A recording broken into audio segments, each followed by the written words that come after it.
All right. Thank you guys so much for being here. I cannot wait to sit and talk to these folks and pick their brains. I already got to have a little bit of a phone conversation and hear a little bit about what they're doing, but I'm so excited to hear more of it today. We only have a little bit of time, so I just want to jump right into it. I would like to start. First of all, my name's Ashley C. Ford. That's my name. It's around. It's probably up there right now. Very easy to remember. But the people whose names you really want to remember are on this panel, so I'm going to have them very quickly each say their name, title, where they work, and then we'll jump in. Great? Great. Miguel Gamino. I'm Executive Vice President.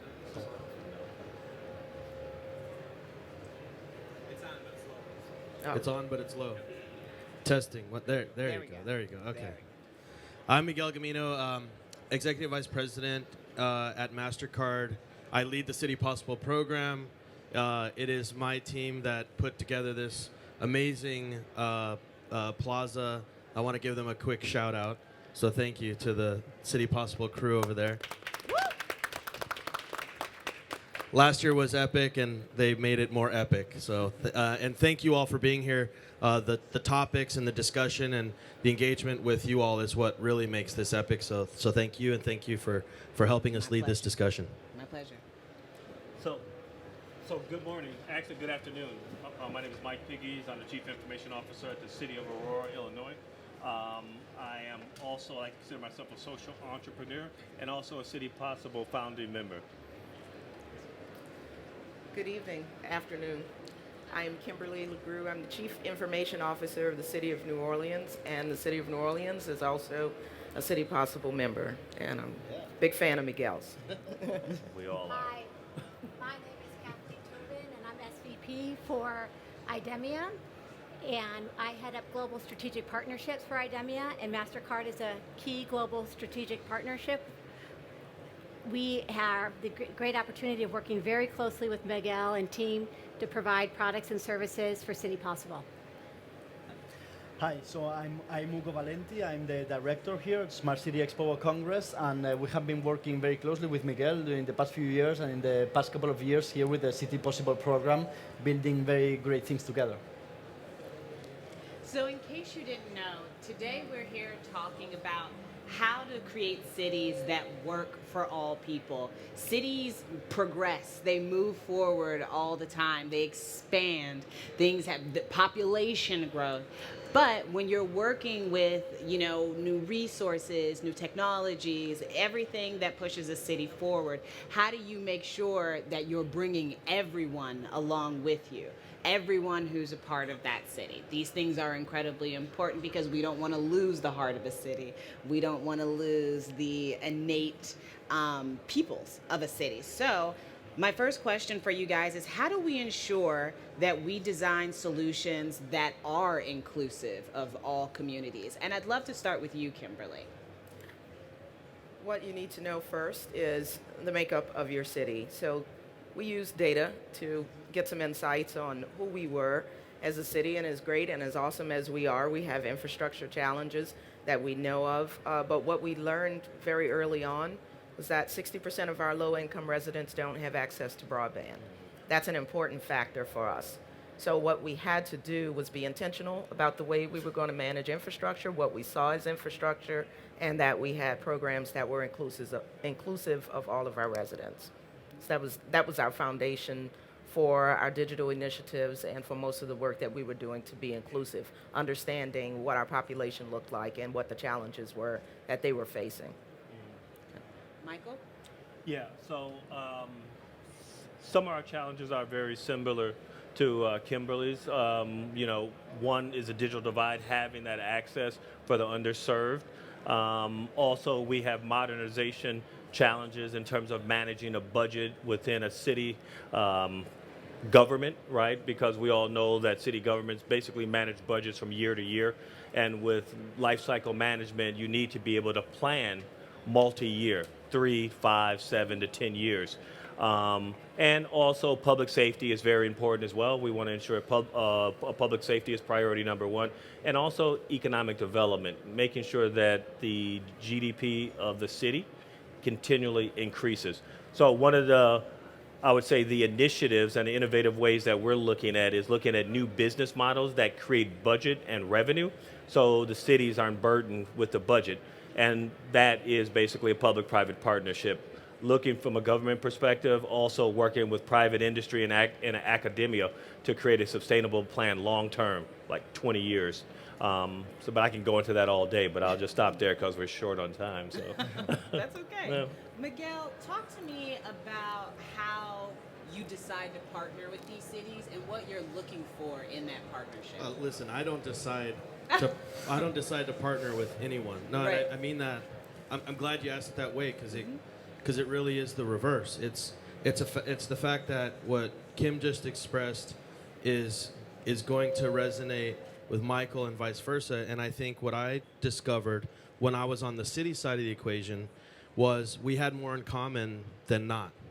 And the partnerships were going to help us collectively accelerate the progress, because what Kim might progress in her city is going to resonate, if not apply directly to what Michael might be doing or what I might have been doing in previous cities. So this isn't about us choosing to partner with a particular city. This is us creating this venue of trust and discussion, frankly, for them to talk with each other and for us to just be prepared, active participants. So when duty calls, they call and they say, listen, we've discovered this issue that we think you can help with, or we don't know how to help address. Engage and do something with us about it, and then that's the response. And just to tie it in, Ademia is an important element of that partner.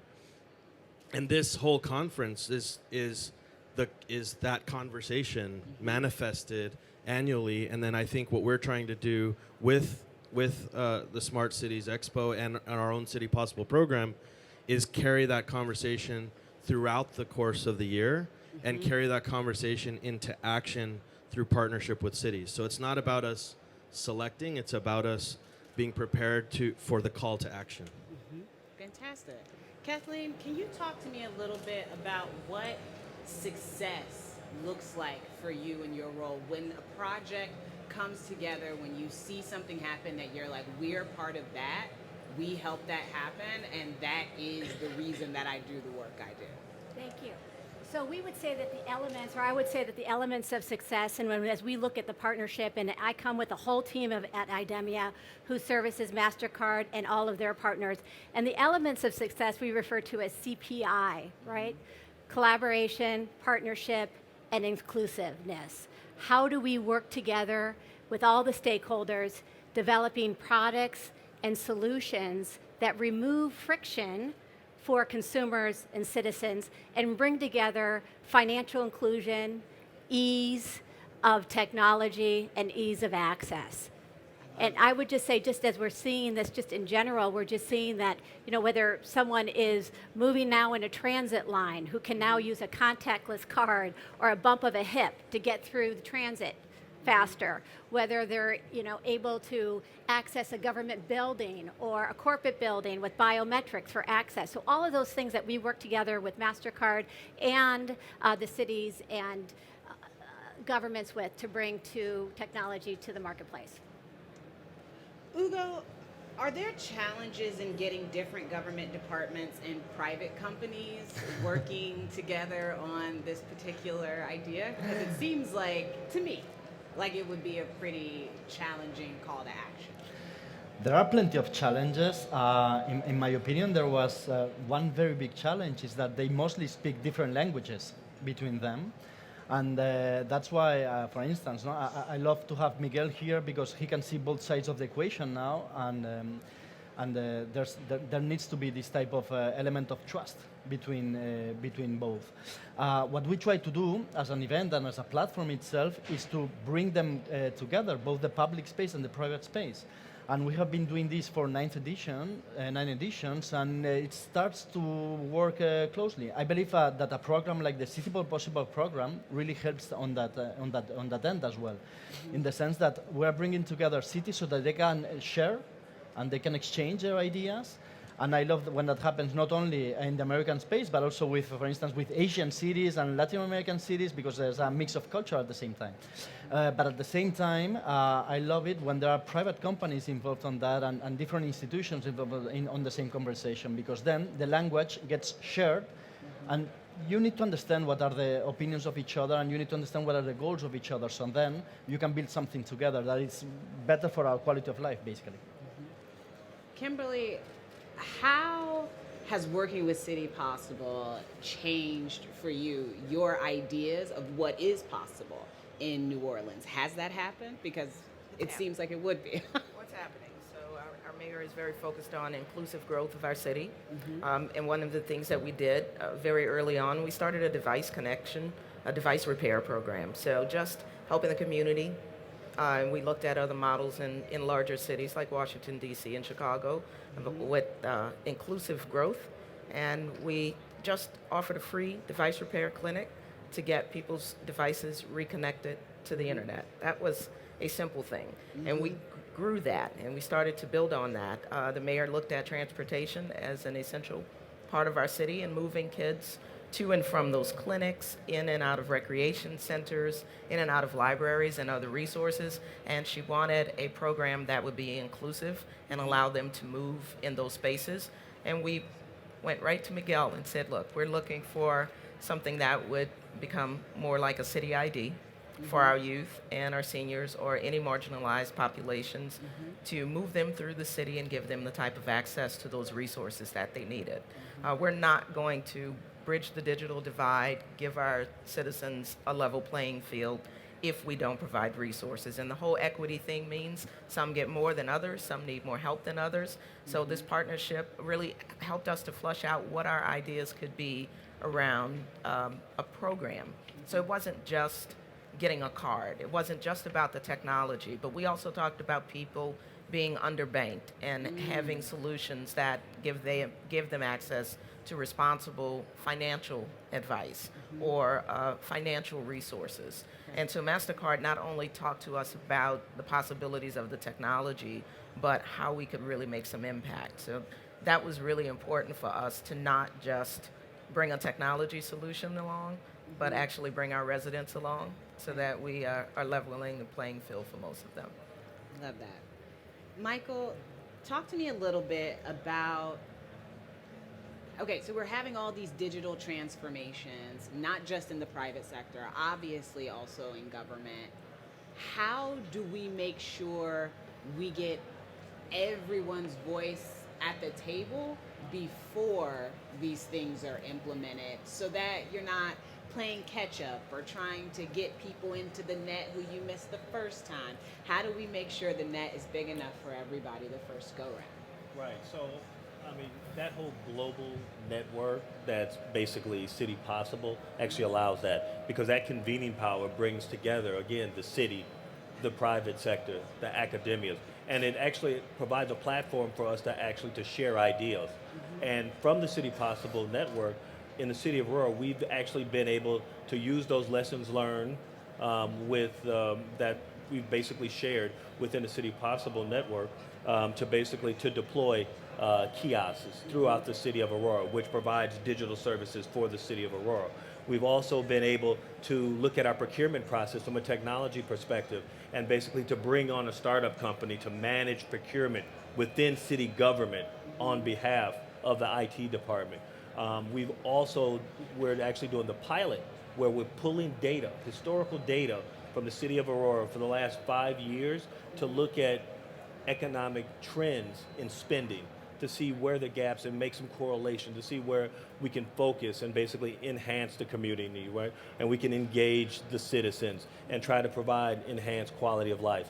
But it starts with, just people around the table, talking, sharing ideas, brainstorming, throwing things at the wall and say, you know what, that makes sense based on that data. Now we have some insights, and now we can plan a pilot or we can execute and move forward, right? And it's really about just trying, executing. Yeah. You're going to fail. You just fail fast and get back up and you keep going, right? Fail And you can't be able to, you just can't be afraid of failing, right? You have to lead boldly. And it also comes with a lot of support from the leadership within the city and the mayor. One of the things that the city of Aurora, once I presented the idea about actually partnering with MasterCard, the mayor was like, MasterCard, name recognition. They have convening power in the private sector. We have convening power in the public sector. I mean, that combination right there is powerful. That's how you bring the people to the table, to make sure it's inclusive. Right? I love that. Ugo, what's next for City Possible? Well, on top of growing, Yes. Yeah. no, I really believe that what City Possible is doing is entering a space of collaboration and network that is really needed on this field. We want to have, and this is something that we both do at Smart City Expo Congress and that we completely share, is we want to make sure that every day more and more cities apply to this type of programs so that they can share and collaborate with each other. At the same time, we need to make sure that more companies are involved on this at the same time and speaking basically at the same level, with the same level of trust between each other. And what we are going to do as an event organization and as a platform or organizer, we're going to build something together with the City Possible brand to make sure that we can deliver this to the whole world day by day.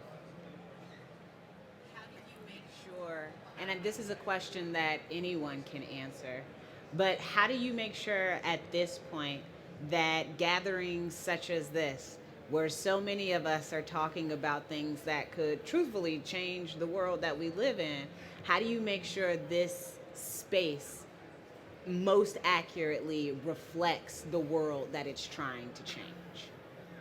And anybody can answer that. I would love to hear from you, Miguel. So, one thing is that we talk a lot about diversity. We talk about it in terms of the makeup of your employee population, the makeup of, we still are thinking about it individually.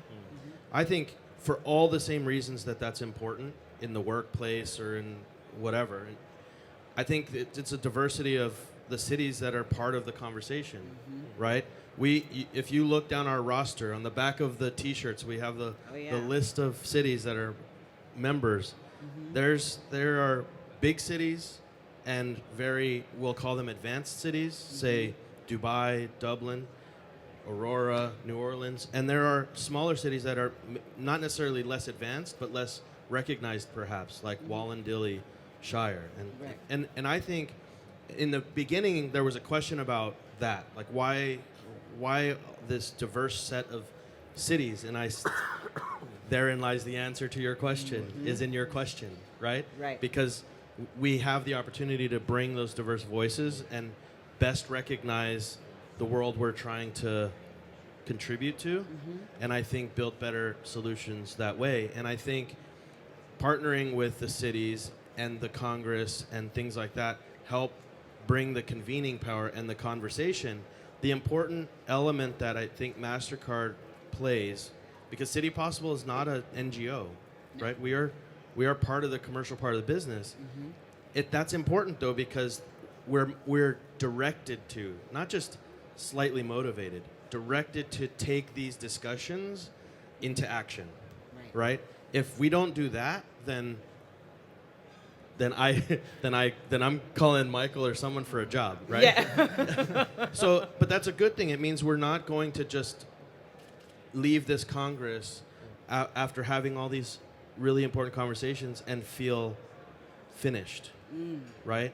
We are again compelled to follow up and carry this into action, and that's where I think what you're seeing on this stage is the important elements of that Ugo and his team have this convening power and this amazing ability to bring together these voices, and the cities need to be here and our private sector and academic partners, but then when we leave, we will collectively mobilize into action. Right. Kathleen, what do you want to do after this? Well, I would just say, just in general, I think what's really important, and I want to really pay tribute to MasterCard, because MasterCard has really taken this vertical, taken this opportunity, and has really begun to really bridge the public and the private sector, and taking their expertise, not only from a technology and financial services component, but bringing leadership in from cities like Miguel, who've had that experience, and the team that can, from a communication and a financial services, bringing the products and services and leveraging all of us. No one feels like one person or one company is going to build the solution. It's all in partnership, and I think MasterCard really leads by example in partnership by saying, hey, some things we're going to build internally, some things we're going to count on you as a partner to build, and we will execute. So with that, that has made this process so much easier, and I think all the cities are going to see the benefit of that very quickly. Yes, Kimberly. It's a replicable framework, I will say. So when I look at my city, just as you said, Miguel, the large and the small, I have large communities, small communities. Some are more vocal than other communities.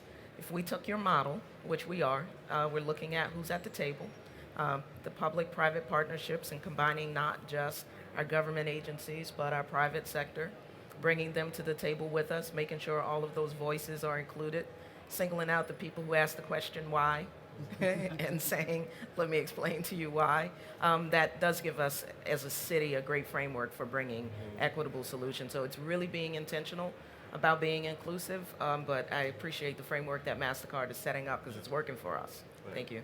And I'm actually not going to, compliment Miguel anymore because I do it like all the time. But he already knows. But some of the critical success factors, we talk about being inclusive, and it starts at the local level, it starts at the regional level, and it starts at the global level, right? Yeah. So if a city like the city of Aurora, being the second largest city, in the state of Illinois, and often we were, overshadowed by Chicago, but the city of Aurora is 200,000 people, right? Our government is a lot more agile than the city of Chicago. The city of Chicago has 50 wards or 50 districts. That means there's 50 different masters. That's 50 different aldermen that need to be basically served, where Aurora is 12.